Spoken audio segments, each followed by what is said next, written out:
Hi, I'm Dario Gert, and in this video I will show the process of removing the old rubber and gluing the new rubber on the blade. Players who are new to the world of table tennis often think that this process is very complex, but it is actually very simple. There are a few rules that need to be followed in order for the final results to be good, and that's it.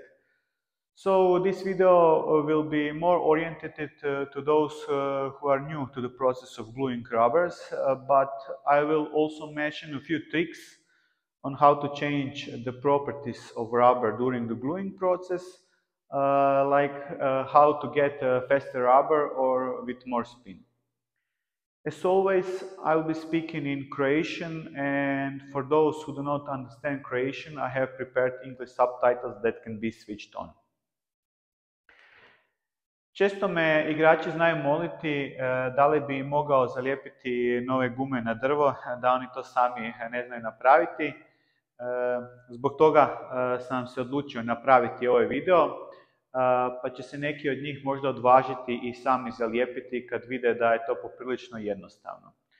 Ali da ovaj video bude zanimljiv i onima koji bez problema sami lijepe gume, tokom videa ću objasniti neke tehnike i trikove, na primjer kako jednostavno skinuti staro ljepilo, kako dobiti više brzine ili spina, kako guma reagira na određene uvjete i sl. Prvo ćemo pokazati kako skinuti staru gumu s drva da ne oštetimo drvo. Ako imamo zaštitnu trakicu na reketu, prvo ćemo nju skinuti. To je vrlo jednostavno, samo odlijepimo.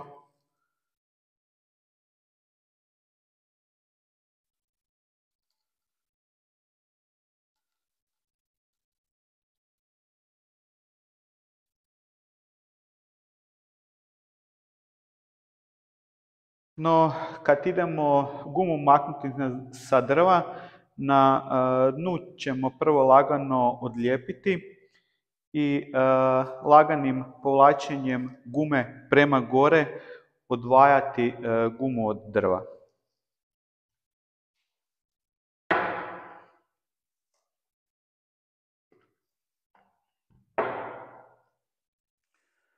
Tu treba biti oprezan jer ako je guma dugo bila na drvu i još ako je drvo oštećeno od prije, postoji mogućnost da se furnir ošteti, pa je najsigurnije da se guma skida od dolje prema gore, a nikako s lijeva na desno ili desno na lijevo.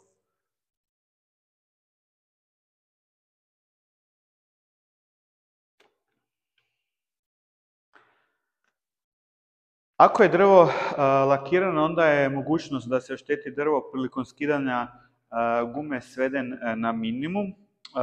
Ja ni jedno svoje drvo nisam lakirao jer ne želim mijenjati svojstva drva, ali znam da dosta igrača to radi kako bi zaštitili drvo, tako da to visi od igrača do igrača.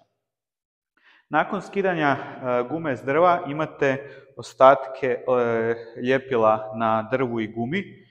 Drvo ćete lako čistiti samo s rukom, prelazite rukom po drvotu do kad ne skinete sve ostatke ljepila. Tu dobro treba pripaziti da skinete sve ostatke ljepila, jer kad ćemo lijepiti novu gumu, onda nam ovi ostaci starog ljepila mogu stvarati probleme.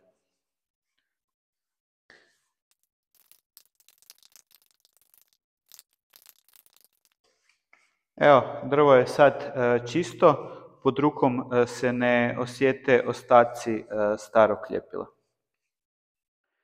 Što se tiče gume, tu već može biti problem oko skidanja starog ljepila.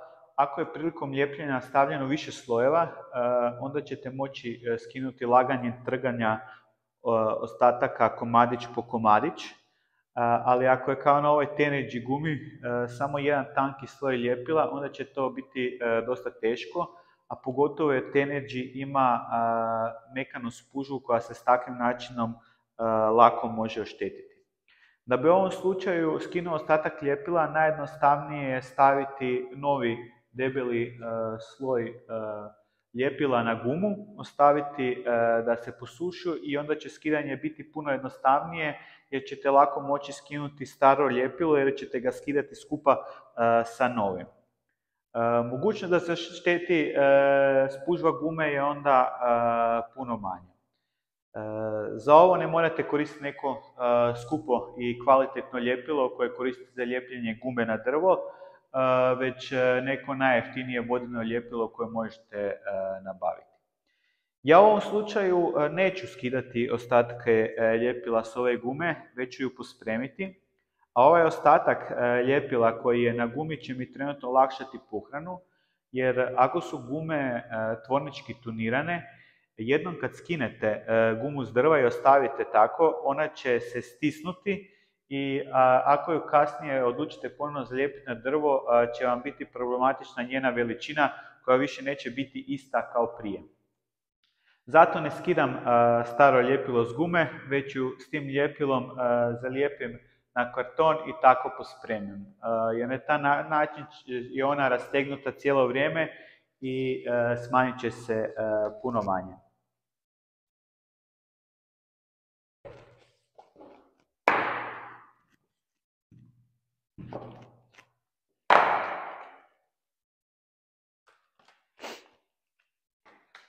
Da bi stavili nove gume, svakako ćete prvo trebati ljepilo koje možete kupiti u bilo kojem dućanu sa stolnoteniskom operom. Ja koristim Butterfly Free Chuck Pro, vi možete koristiti bilo koje drugo. Ono što je bitno da ravnomjerno rasporedite tanki sloj ljepila na gumu i drvo. Kad kupite ljepilo, najčešće s njim dolaze ovakve jednokratne spužvice s kojima ćete rasporediti ljepilo.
Ako ste slučajno stavili previše ljepila, sa spužvicom lako možete pokupiti višak ljepila i proći po nekom papiru, te nakon toga nastaviti dalje.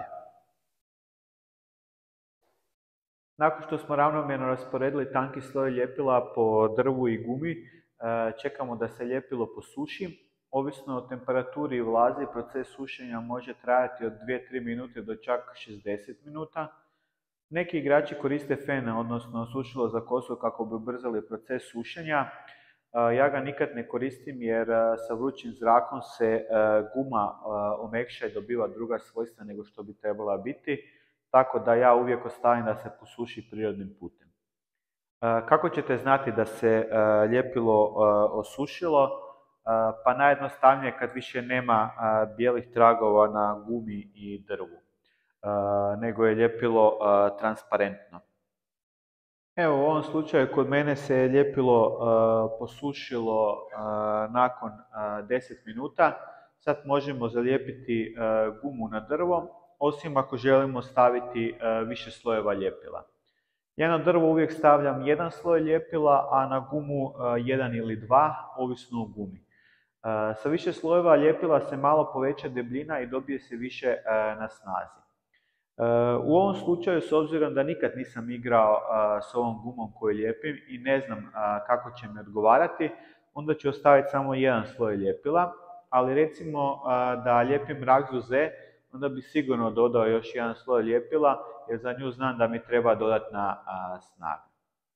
Ako bi sad išli dodati još jedan sloj ljepila na gumu, samo bi preko ovog postojećeg sloja koji se posušio dodali identični sloj za koji bi ponovno čekali da se posuši prije ljepljenja na drvo.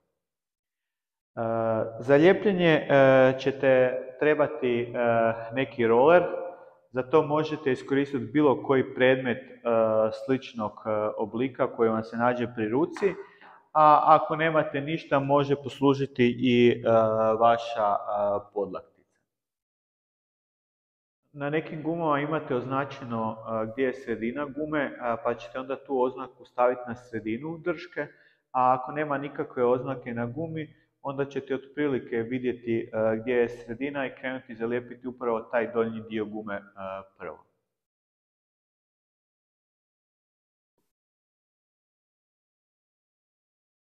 Nakon što ste zalijepili donji dio gume, s ovom drugom rukom gdje držite gornji dio gume, ako malo rastegnete gumu i tako ju zalijepite, ona će biti malo tvrđa, a time onda i malo brža.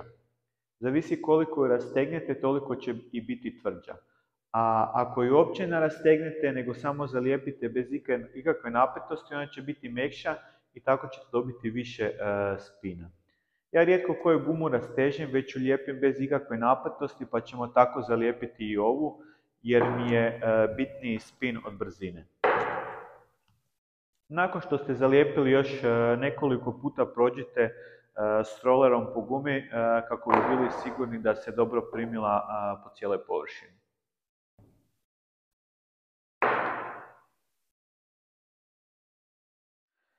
Sad krećemo u proces rezanja gume. Tu postoji više načina, ali jedno što je bitno da ono čime režete da je što oštrije.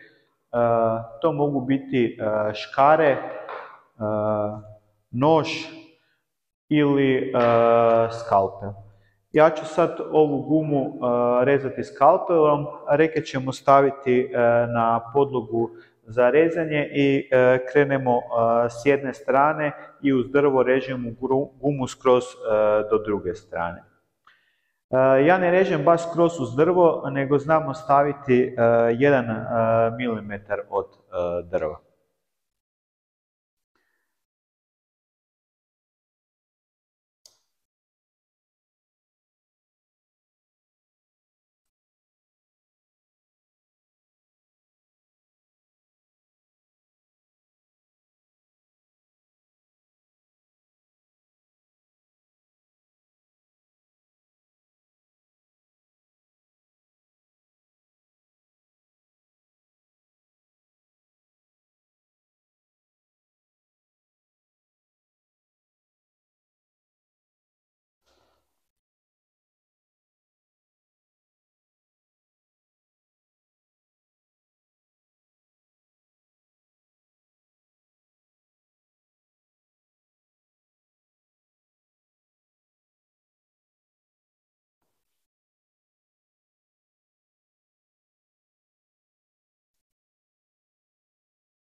S obzirom da se radi o gumi s dosta tvrdom spužvom, ona se malo teže reže, pa na nekim mjestima se mora proći 2 puta.